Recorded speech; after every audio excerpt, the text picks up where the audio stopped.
오늘 하나님께서 우리에게 주신 말씀은 신명기 1장 9절부터 18절까지의 말씀입니다. 제가 봉독하겠습니다. 그때 내가 너희에게 말하여 이르기를 나는 홀로 너희의 짐을 질 수 없도다. 너희의 하나님 여호와께서 너희를 번성하게 하셨으므로 너희가 오늘날 하늘의 별같이 많거니와 너희 조상의 하나님 여호와께서 너희를 현재보다 1000배나 많게 하시며 너희에게 허락하신 것과 같이 너희에게 복 주시기를 원하노라. 그런즉 나는 홀로 어찌 능히 너희의 괴로운 일과 너희의 힘겨운 일과 너희의 다투는 일을 담당할 수 있으랴.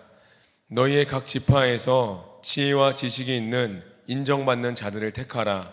내가 그들을 세워 너희 수령을 삼으리라 한즉 너희가 내게 대답하여 이르기를 당신의 말씀대로 하는 것이 좋다 하기에 내가 너희 지파의 수령으로 지혜가 있고 인정받는 자들을 취하여 너희의 수령을 삼되 곧 각 지파를 따라 1000부장과 100부장과 50부장과 10부장과 조장을 삼고 내가 그때에 너희의 재판장들에게 명하여 이르기를 너희가 너희 형제 중에서 송사를 들을 때에 쌍방간에 공정히 판결할 것이며 그들 중에 있는 타국인에게도 그리할 것이라. 재판은 하나님께 속한 것인즉 너희는 재판할 때에 외모를 보지 말고 귀천을 차별 없이 듣고 사람의 낯을 두려워하지 말 것이며 스스로 결단하기 어려운 일이 있거든 내게로 돌리라. 내가 들으리라 하였고 내가 너희의 행할 일을 모든 일을 그때에 너희에게 다 명령하였느니라. 아멘. 기도하겠습니다. 하나님 아버지, 오늘도 주님이 주시는 말씀으로 하루를 시작합니다. 사람에게 인정받으려고 애쓰며 살아가는 저희가 하나님의 말씀 앞에서 참으로 인정받는 사람이 어떤 사람인지 깨닫게 하여 주시옵소서. 예수님의 이름으로 기도합나이다. 아멘. 오늘 본문은 이스라엘 백성이 가나안 입성을 앞두고 모압 평지에 머물러 있을 때에 모세가 다음 세대에게 지난 광야의 역사를 들려주는 말씀입니다. 이스라엘은 이제 약속의 땅에 들어가야 합니다. 그런데 가나안에 들어가기 전에 무엇을 먼저 준비해야 했을까요? 군사력을 키우기보다 오늘 본문은 먼저 공동체의 질서를 정비하는 모습을 보여줍니다. 백성의 짐을 함께 질 지도자를 세우고 사람들의 송사를 공정하게 들을 재판장을 세워야 했습니다. 땅을 차지하는 것만큼 중요한 것은 그 땅에서 하나님의 백성답게 살아가는 것이기 때문입니다. 지도자가 자기의 능력을 과신하고 모든 일을 혼자 처리하거나 사람의 외모와 친분을 보고 불공정하게 판결한다면 약속의 땅에 들어가기도 전에 공동체는 무너질 수가 있습니다. 그래서 모세는 각 지파에서 지혜와 지식이 있고 공동체 안에서 인정받는 사람을 택하라고 말합니다. 오늘 말씀을 통해 하나님께서 세우시는 인정받는 사람은 어떤 사람인지 세 가지로 살펴보겠습니다. 첫 번째, 인정받는 자는 자신의 한계를 인정합니다. 9절을 보겠습니다. 그때 내가 너희에게 말하여 이르기를 나는 홀로 너희의 짐을 질 수가 없도다. 모세는 출애굽을 이끌었고 홍해를 건넜으며 시내산에서 하나님의 말씀을 받은 지도자입니다. 그런 모세가 백성 앞에서 이렇게 고백합니다. 나는 홀로 너희의 짐을 질 수가 없도다.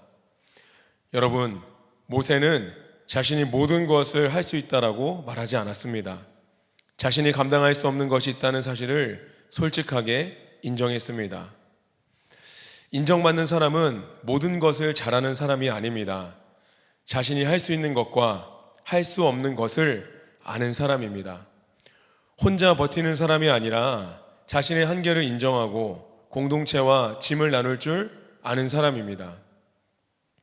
10절과 11절을 보시면 이스라엘 백성의 수가 하늘의 별처럼 많아졌습니다. 이 하나님께서 분명히 주신 축복이죠.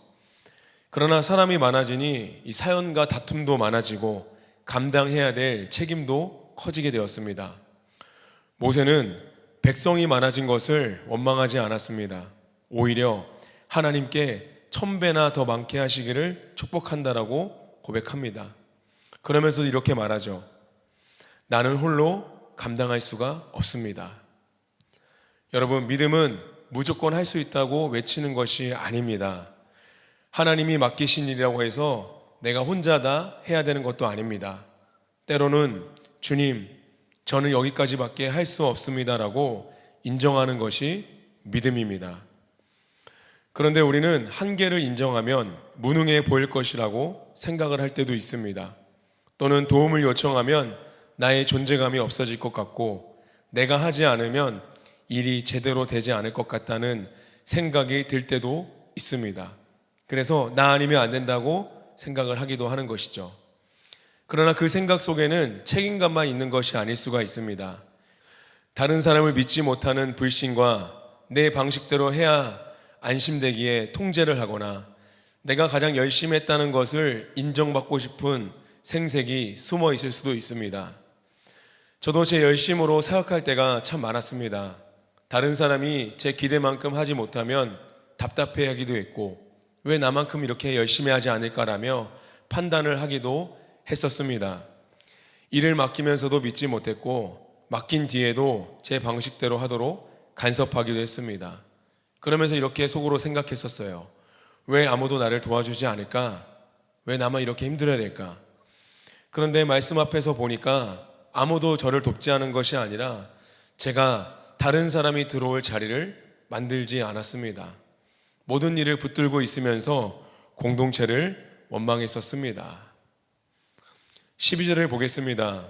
그런즉 나 홀로 어찌 능히 너희의 괴로운 일과 무거운 짐과 너희의 다툼을 담당할 수 있으랴.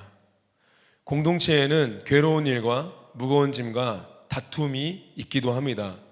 그러나 이것은 한 사람의 능력으로 감당할 수가 없습니다.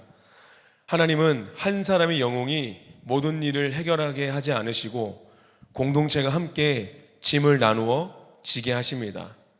여러분, 한계를 인정하는 것은 책임을 회피하는 것이 아닙니다. 책임을 회피한다는 것은 내가 해야 할 일까지 다른 사람에게 떠넘기는 것입니다.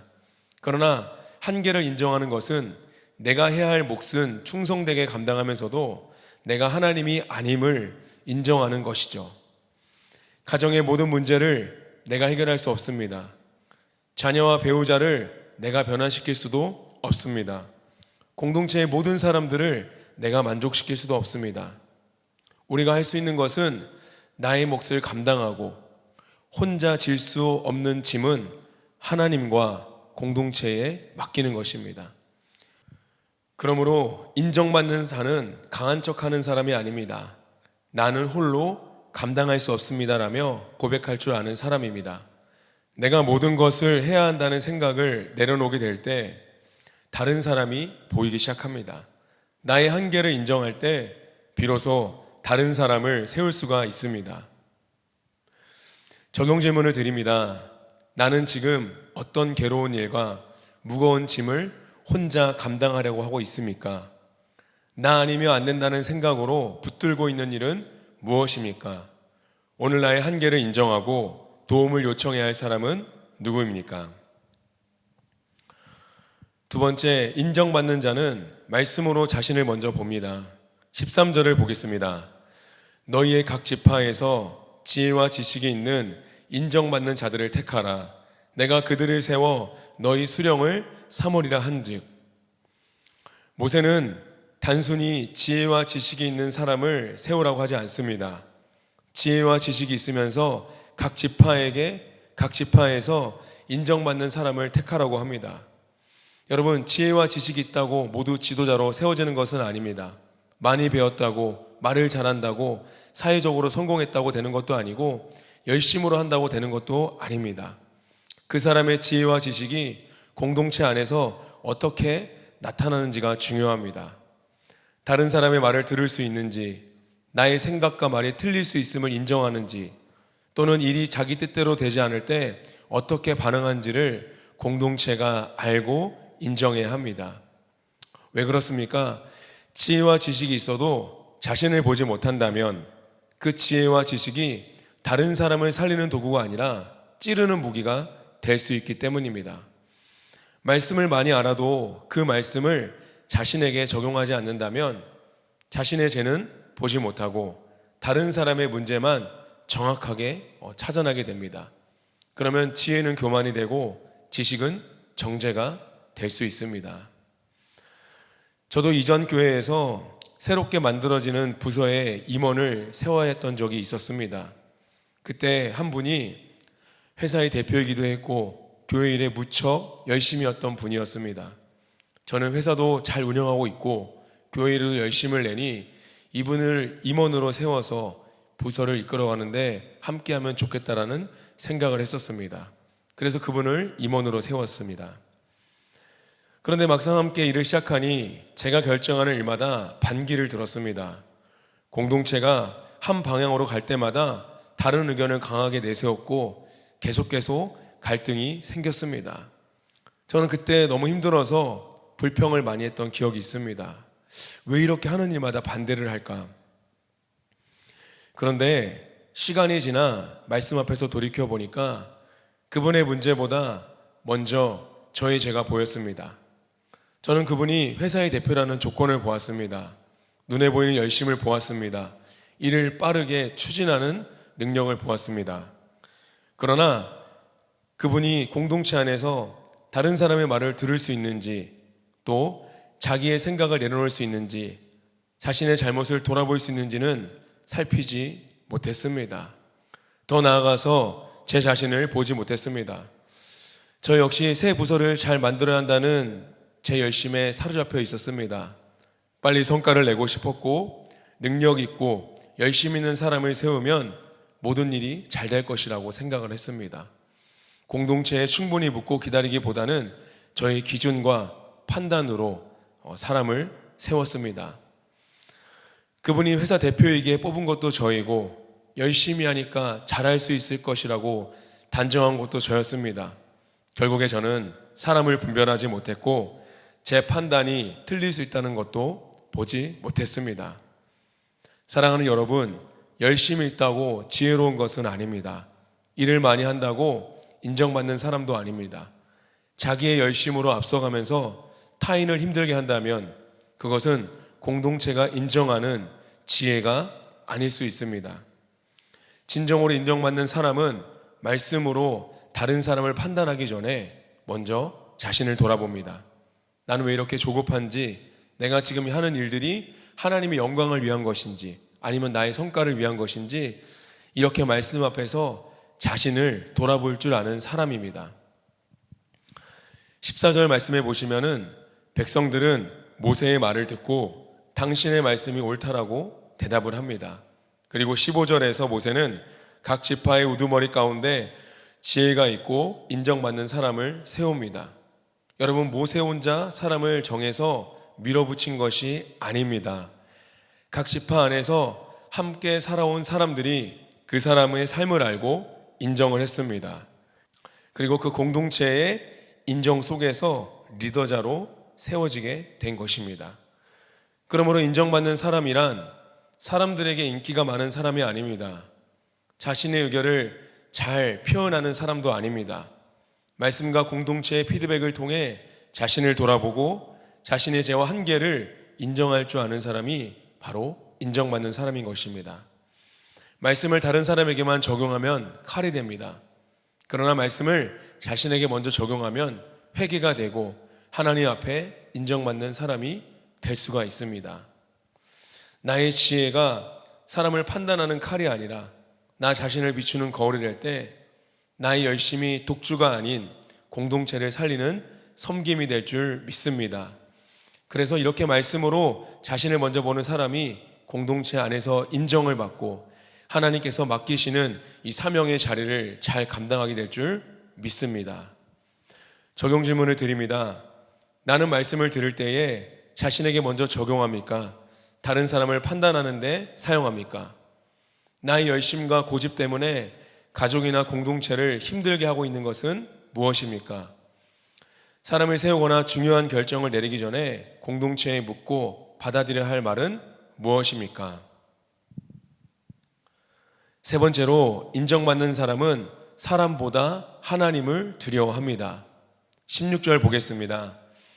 너희가 너희 형제 중에서 송사를 들을 때에 양반 간에 공정히 판결할 것이며 그들 중에 타국인에도 그리할 것이라. 모세는 재판장들에게 한쪽의 말만 듣고 판단하지 말고 양쪽의 말을 충분히 들은 뒤에 공정하게 판결하라고 명령합니다. 그런데 우리는 사실을 충분히 듣기 전에 이미 판단할 때가 많습니다. 가정에서 자녀들이 다투면 평소에 내 말을 잘 듣는 아이의 말을 더 믿어줍니다. 직장과 공동체에서도 내 의견에 동의하는 사람의 말은 쉽게 받아들이지만 나에게 반대하는 사람의 말은 불평이나 반항으로 여기기도 합니다. 이것은 사실을 보고 판단하는 것이 아니라 나의 마음을 보고 판단하는 것입니다. 공정하게 판결하기보다는 누가 내 편인지를 먼저 보는 것이죠. 17절의 말씀을 보겠습니다. 재판은 하나님께 속한 것인즉 너희는 재판할 때에 외모를 보지 말고 귀천을 차별 없이 듣고 사람의 낯을 두려워하지 말 것이며. 여러분, 공정한 판결을 하기 위해서는 사람보다 하나님을 두려워해야 합니다.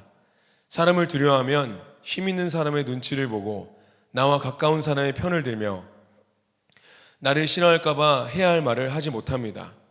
그러나 하나님을 두려워하는 사람은 판단이 자기에게 속한 것이 아니라 하나님께 속해 있음을 기억합니다.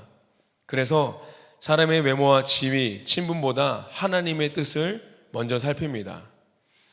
이 심리학에서는 한 가지 긍정적인 인상이 그 사람의 다른 모습까지 좋게 평가하도록 영향을 미치는 것을 후광 효과라고 합니다.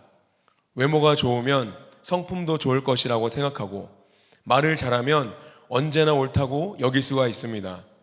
그러나 외모가 좋다고 죄가 가벼워지는 것은 아닙니다. 말을 잘한다고 언제나 옳은 것도 아니고 내 말을 잘 듣는다고 반드시 믿을 만한 사람인 것도 아닙니다. 또 우리는 상대방의 말보다 내 감정과 상처의 소리를 들을 때가 있습니다. 상대방은 다른 의견을 말했을 뿐인데 내 안의 거절감은 또 나를 무시하는구나라고 해석을 하기도 합니다. 그러면 상대방이 실제로 한 말을 듣는 것이 아니라 내 상처가 들려주는 말을 듣게 됩니다. 여러분, 우리의 감정은 내 마음을 알려주는 중요한 신호입니다. 그러나 감정은 사실은 아닙니다. 감정은 들어야 하지만 감정에 판결을 맡겨서는 안 됩니다. 사람보다 하나님을 두려워하는 사람은 자기의 감정을 절대적으로 기준으로 삼지 않습니다. 자신도 틀릴 수 있음을 인정하고 상대의 말을 충분히 듣습니다. 그러므로 충분히 듣는 것은 단지 대화의 기술이 아닙니다. 하나님 앞에서 함부로 판단하지 않으려는 경외의 태도라고 볼 수가 있습니다. 우리가 목장에서 처방할 때도 마찬가지죠. 목원이 나눔을 하면 빨리 답을 주고 싶어 할 때가 있습니다. 비슷한 경험이 떠오르면 내 경험을 기준으로 처방하고 말씀이 아닌 감정에 따라 결론을 내릴 수도 있습니다. 하지만 목장에서의 처방은 내가 하고 싶은 말을 하는 시간이 아니라 그분의 말을 충분히 듣고 오늘 주신 말씀을 함께 묵상하며 필요한 적용을 찾아가는 시간입니다. 그럼 우리는 처방하기 전에 자신에게 물어봐야 합니다. 나는 지금 상대방의 말을 충분히 듣고 있는가? 내가 하려는 말은 말씀에서 나오는 것인가? 아니면은 내 감정에서 나오는 것인가? 우리가 가정에서 자녀에게 말씀을 적용할 때도 마찬가지입니다. 저도 아이가 큐티를 하지 않았을 때 아이의 말을 충분히 듣기보다 큐티를 하지 않았다는 사실에만 초점을 맞추며 감정적으로 반응할 때가 있습니다. 왜 큐티 안 했어? 하라고 했는데 왜 또 하지 않았어? 아이에게 왜 큐티를 하지 못했는지, 또 말씀을 묵상하면서 무엇이 어려웠는지는 듣지 않고 제 말을 따르지 않았다는 것에 감정적으로 반응을 하기도 합니다. 겉으로는 아이의 믿음을 걱정하는 것 같지만 말씀 앞에서 보면 아이가 하나님을 만나지 못해 속상한 것이 아니라 부모인 내 말을 듣지 않는 것이 속상했던 것이었습니다. 이것은 하나님을 두려워하며 자녀를 대하는 것이 아니라 부모인 내 권위를 앞세우는 것이죠. 여러분, 하나님을 두려워한다면 자녀도 나의 소유가 아니라 하나님께서 맡기신 한 영혼임을 기억해야 합니다. 아이의 말을 충분히 듣고 부모인 나부터 감정을 내려놓으며 아이가 부모의 눈치가 아니라 말씀으로 하나님을 만나도록 도와야 합니다. 그래서 저는 제 자신에게 늘 물어봅니다. 나는 정말 아이가 하나님의 말씀으로 하나님을 만나기 원하는가? 아니면 내 말을 듣지 않는 것에 화가 난 것인가? 우리 18절 말씀을 보겠습니다. 내가 너희가 행할 모든 일을 그때 너희에게 다 명령하였느니라. 모세는 가나안에 들어간 뒤에 말씀대로 사는 법을 배우라고 하지 않았습니다. 약속의 땅에 들어가기 전부터 지금 있는 자리에서부터 사람의 낯보다 하나님을 두려워하고 말씀에 따라 판단하는 훈련을 하게 했습니다. 지금 있는 곳에서 배우자와 자녀의 말을 듣고 목장에서 목원의 나눔을 충분히 들으며 직장과 공동체에서 사람의 눈치보다 하나님의 뜻을 구하는 훈련을 해야 합니다. 그렇기에 모세가 백성들에게 행한 모든 일을 명령했던 것처럼 우리도 들은 말씀을 기억하고 삶에 적용해야 될 줄 믿습니다. 사람의 낯보다 하나님을 두려워하고 내 감정보다 말씀을 앞세우며 하나님께서 우리에게 맡기신 사명을 잘 감당하시기를 주님의 이름으로 축원합니다. 적용 질문을 드립니다. 나는 사람의 외모와 지위, 친분의 영향을 받아 판단하고 있지는 않습니까? 나는 자녀나 목원을 대할 때에 하나님을 두려워합니까? 내 감정과 권위를 앞세웁니까? 지금 있는 자리에서 기억하고 적용해야 될 것은 무엇입니까? 기도하겠습니다. 사랑과 은혜가 풍성하신 하나님 아버지, 오늘 말씀을 통해서 하나님께서 세우시는 인정받는 사람이 어떤 사람인지 깨닫게 하시니 감사합니다. 모세처럼 자신의 한계를 인정하고 공동체와 진음을 나누게 하여 주시옵소서. 말씀으로 다른 사람을 판단하기 전에 먼저 나 자신을 돌아보게 하시며 나의 열심과 고집과 인정받고 싶은 마음을 회개하게 하여 주시옵소서. 사람의 외모와 지위와 친분에 흔들리지 않게 하시고 사람보다 하나님을 두려워하게 하여 주시옵소서. 나의 감정과 상처를 앞세우지 않고 가족과 목원들과 공동체의 말을 충분히 듣게 하시고 자녀를 대할 때에 내 말을 따르게 하기보다 하나님의 말씀을 따르도록 돕는 역할을 감당하게 하여 주시옵소서. 오늘 들은 말씀을 잊지 않고 적용하며 우리가 지금 있는 가정과 일터와 공동체에서 하나님께서 맡기신 사명을 충성되이 감당하게 하여 주시옵소서. 특별히 오늘 이스탄불 열방 한인교회에서 말씀을 선포하시는 우리 김양재 담임 목사님을 기름 부어주시고 선포되는 말씀을 통하여서 회개와 회복과 구원의 역사가 일어나게 하여 주시옵소서. 내일부터 시작되는 청소년 급회에도 기름 부어주셔서 청소년들이 말씀으로 살아계신 하나님을 만나는 시간 되게 하여 주시옵소서. 모든 섬기는 사역자분들과 교사와 스태프들에게 지혜와 사랑을 주시고 모든 일정 가운데 안전하게 보호하여 주시옵소서. 모든 경상도와 해외 TT 가운데서도 은혜를 더하여 주시고 오고 가는 길 가운데 선교팀의 건강을 지켜주시고 각 공동체에 자신의 한계를 인정하고 말씀으로 자신을 돌아보며 사람보다 하나님을 두려워하는 인정받는 자들이 세워지게 하여 주시옵소서. 또한 북한 땅에서 숨어 예배드리는 지하교회 성도님들을 긍휼히 여겨 주시옵소서. 감시와 핍박과 두려움 속에서 믿음을 굳건하게 지키게 하시고 생명을 위협하는 사람보다 영혼과 육체의 주인이신 하나님을 더욱 두려워하게 하여 주시옵소서. 필요한 말씀과 양식과 보호를 공급하시며 갇히고 고난받는 성도들을 친히 말씀으로 위로하여 주시옵소서. 그렇게 하실 주님을 기대하고 소망하며 예수님의 이름으로 기도하옵나이다. 아멘. 우리 각자 가지고 나오신 기도 제목으로 기도하도록 하겠습니다.